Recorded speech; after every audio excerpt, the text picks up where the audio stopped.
Mesdames, Messieurs les gouverneurs, Mesdames, Messieurs les administrateurs, honorables invités, Mesdames, Messieurs, au nom du peuple sénégalais, du gouvernement et en mon nom propre, j'adresse mes sincères remerciements au président du groupe de la Banque africaine de développement, Dr Akinwumi Adesina, et à tous ses collaborateurs qui ont bien voulu prendre les dispositions adéquates pour assurer l'organisation de cette 55e session des assemblées annuelles dans le contexte particulier de pandémie de la COVID-19. Le président Adesina et ses équipes ont réalisé un travail exceptionnel pour la tenue de ces assemblées annuelles en mode virtuel, une première pour notre banque. Je félicite également les gouverneurs suppléants, ainsi que l'ensemble du conseil d'administration pour l'efficacité et la qualité des actions et efforts déployés et consentis pour un bon déroulement de cette session très spéciale. Je voudrais surtout vous féliciter pour la pertinence du thème choisi pour ces assemblées annuelles, à savoir construire la résilience vers une Afrique post-COVID-19. À cet effet, depuis quelques mois, l'humanité vit une situation inédite avec la pandémie de la COVID-19 qui a bouleversé nos sociétés, nos modes de vie et touché toutes les économies du monde. Cette pandémie a des conséquences socio-économiques sans commune mesure dans tous les continents. L'Afrique, notre cher continent, bien que plus résiliente que les autres continents, n'a pas été épargnée.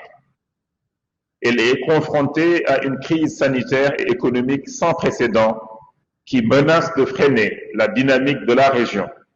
en annulant les progrès significatifs accomplis ces dernières années sur le plan du développement. À cet effet, tous les États africains,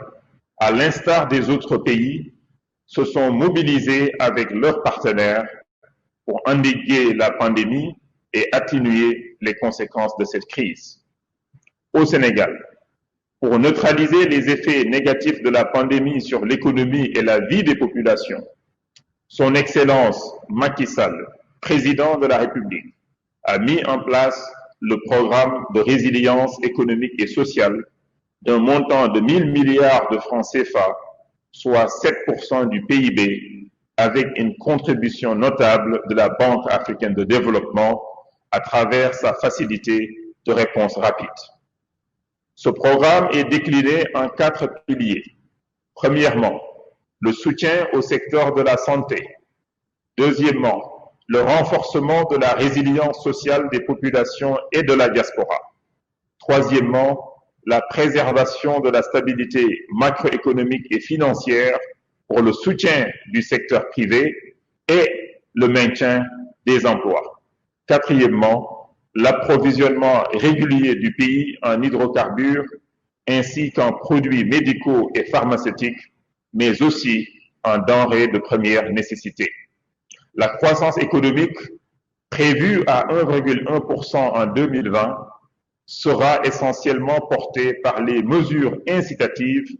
inscrites dans ce programme qui s'appuie au plan financier sur un fonds de riposte et de solidarité force COVID-19. Mesdames, Messieurs, la crise a révélé avec plus d'acuité de nouveaux enjeux et défis pour nos économies. Il s'agit, plus que par le passé, de réaliser la souveraineté alimentaire prioritaire à travers notamment la promotion d'une agriculture intensive de qualité et résiliente, en phase avec High Five numéro 2, d'accélérer l'accès à l'électricité pour une véritable transformation industrielle et pour un développement plus endogène, conformément au High Five numéro 1 et numéro 4, d'intensifier la mise en œuvre de la ZLECAf pour plus d'intégration et d'échanges interafricains en phase avec High Five numéro 3, de rendre plus performants et intensifs nos systèmes éducatifs et de santé en phase avec High Five numéro 5, d'accorder une attention soutenue aux secteurs émergents comme l'économie numérique, d'assurer la mutation progressive du secteur informel et de booster la part de l'investissement privé dans le financement du développement pour plus d'emplois décents conformément à l'African Investment Forum, de lutter contre les inégalités et les fractures sociales et territoriales en renforçant les politiques d'inclusion et de protection des populations les plus vulnérables. La Banque africaine de développement a un rôle primordial à jouer, non seulement dans le financement de nos économies, mais également dans l'élaboration et la mise en œuvre des réformes ambitieuses pour accélérer le développement du secteur privé, tout en permettant de mobiliser plus de ressources internes. Le groupe de la Banque africaine de développement demeure un partenaire majeur de nos pays, et particulièrement du Sénégal, où son portefeuille en cours à ce jour s'établit à 1278 milliards de francs CFA, soit 2,3 milliards de dollars. Avant de clore mon intervention, je voudrais insister sur le fait que le monde vit depuis quelques mois une crise inédite et mutante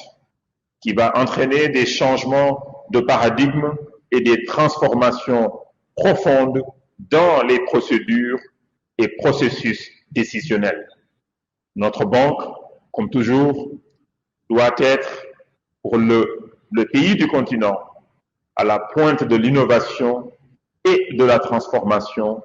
impulsée par la nouvelle dynamique de l'économie mondiale. Je suis sûr que la haute direction et l'ensemble du personnel, appuyés par le conseil d'administration, répondront présents